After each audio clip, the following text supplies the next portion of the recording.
You're watching Urban TV.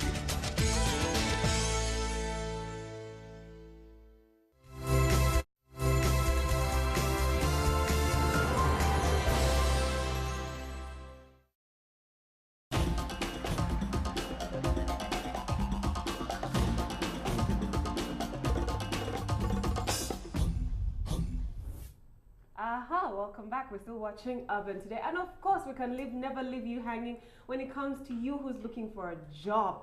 So obviously we always have to let you know how to get your grind on. In life, Get Your Grind On is brought to you by Horeb Services Uganda Limited. remember that good things happen to those who what? Who hustle. Don't just sit around waiting for things to happen to you. Go out and make it happen. So in Get Your Grind On today, we have Plan, which is position number 1, IT coordinator based in Kamuli. Position number 2 is assistant accountant based in Lira. For the full details, please visit that website right there. So if you know you are someone who can fill in any of these positions, remember position number 1 is IT coordinator based in Kamuli, and the position number 2 is assistant accountant based in Lira. So if you think that's something that you can do, well, that has been Get Your Grind On.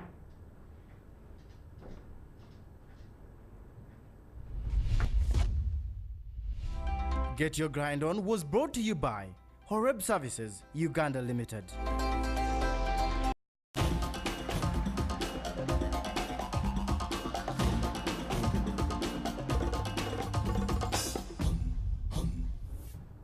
And now we're back to our segment where I promised you we'll be talking about the typhoid outbreak. So do remember that on the 19th of February, it was confirmed that there has been a typhoid outbreak in Kampala. So we do have a feature before we get into the conversation, so watch this feature. Kampala Capital City Authority has closed several shopping arcades over the typhoid outbreak in the city. Arcades that were closed include Kwali Cell, Mini Price, Gagawala, and Shauri Yako. The city management insists that these arcades are the main source of the typhoid epidemic, as many unsuspecting people buy food, juice and water prepared using heavily contaminated water collected from dug wells hidden under these premises, now leading to over 1,000 people catching typhoid in the central business district area. Wearing sad faces, they were all stranded outside the locked arcades with KCCS seals. These traders come in the morning expecting to do business as usual, but only to get stuck. The authority enforcement team carried out the closure of these buildings as early as 5 a.m. in the morning.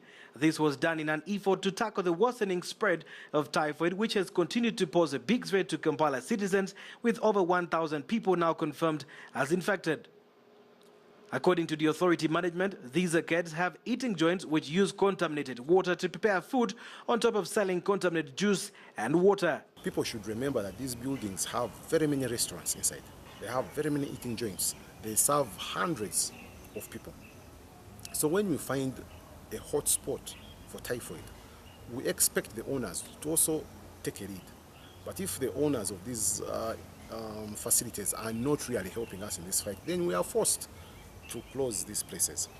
The deputy spokesperson for KCCA, Robert Kalumba, further stresses that these arcades do not use water from National Water and Sewerage Corporation, citing the hidden sources of water which were dug underground these arcades, whose water is not safe for usage. Our teams of public health, together with National Water, made an inspection of the water sources in those arcades, and we found that the water sources were contaminated. Most of these arcades use underground water, and underground water is contaminated water. So we wrote to them encouraging them to use piped water. However, our warnings and letters were not heeded too. That's the reason why we have closed these buildings. These arcades will now have to stay locked until the owners make proper water connections. With this, the traders will have to register deep losses, but they also testified that many of their colleagues have fallen victims of typhoid, thus asking the arcade owners to expeditiously comply with KCCS demand. Gamba ekizimbe baba kigadde baba batuyambi n'abakulu basobola okuleeta ki amazzi. I was here in the morning, then we So shops is closed. Typhoid disease was confirmed in Kampala earlier last month after the business people, mostly operating along the taxi park arcades markets, among other, developed several complications of high fever, dizziness, loss of appetite, among others. And welcome back from that feature. Thank you so much, Joshua Poro. Very disturbing feature, I might add.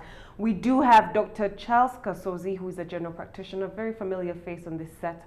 And we have Dr. Okello Daniel, who is the Directorate of Public Health, KCCA. So we're going to have great information and knowledge divulged to us. Thank you, gentlemen, for coming to Alban today. Thank you. So now we're talking about this typhoid outbreak. I want to first ask Dr. Okello, from the KCCA, what constitutes an outbreak? What will make you say that it's a typhoid outbreak? There are basically two things that would qualify for it to call something an outbreak. One is that if you get numbers beyond the normal or beyond the background that would ordinarily you would have, and secondly, if it is in a defined area. So with this typhoid outbreak, you'd find that we had bigger numbers of cases than normal, and in a specific area, that was Kwali Cell area, the Nakasero market, the old taxi park. So, and we're also able to pin it to a specific organism, which was Salmonella typhi, that causes typhoid. So it was just that specific, and we're talking about what kinds of numbers of people have been affected? Yeah, right now we have gone slightly over 1,000. Wow, that's a lot of people. Since the 17th of December, where we have been opened our treatment center, we have been getting an average of between 80 to 100 suspect cases every day. That is very, very heartbreaking. So, Dr. Kasozi, can you help us understand how does typhoid affect, how do we, the Salmonella typhi, those words. How am I affected? How do I know I have typhoid? What are the symptoms? What are the signs? One of the things is, before you get typhoid, there are factors that somebody must live in those factors. And we normally call them like the 5 F's. I remember that. Fingers. Fingers. Food. Food. Feces. Flies. And flies. Yes. So if you are the caught up with those ones, then you're getting typhoid fever. Okay. So typhoid, there's an incubation period between 10 to 14 days, 7 to 14. Within those days, at least as with the summer, just the first week, the beginning of the first week, may get some fever, headache, joint pains. By the end of the first week of the disease, you may have an abdominal pain and some vomiting. So that's about 7 days. So if you have those symptoms, those signs, it's very important for you to go straight to a doctor and have yourself checked. Yeah, but remember, there's so many other causes of these same symptoms. Is it deadly? Typhoid? Yes. Definitely deadly disease. Deadly disease. Depending on how soon you present. Okay. And because the organisms that cause typhoid, you have Salmonella typhi, which gives the most severe form of typhoid. Then you have also another called the paratyphi. And that's different types. You have Salmonella paratyphi A, B, and C. Those ones tend to give a low-grade form of disease. This Salmonella typhi gives the worst form of the disease. So, Dr. Okello, when you're mentioning the one that Salmonella, that's a deadly one. So, have we had any cases of deaths since December till now because of typhoid? Yeah, our first alert was on the 5th of February, and it came whereby somebody came and told us that we are having people dying, and when investigated, we have managed to relate to deaths to the typhoid outbreak. So what is KCCA doing? Because when I saw the images, when I saw the feature, I saw so much trash. And if a building is being a structure, I would think that if a structure is being set up and there are certain rules and regulations they're meant to follow, but then we're hearing that they're not getting their water from National Water and Sewage Corporation, that means they're getting it from underneath. When there were some things that they were supposed to be cleared before the building was given a go-ahead to even start functioning from the KCCA. Yeah, you've asked what KCCA is doing. One is that our inspectorate function managed to find out that actually people were getting water from underground sources. On one hand, yes, I will tell you that you have extraction permits, but extraction permits have conditions. In other words, the water has to be fit for human consumption. Yes.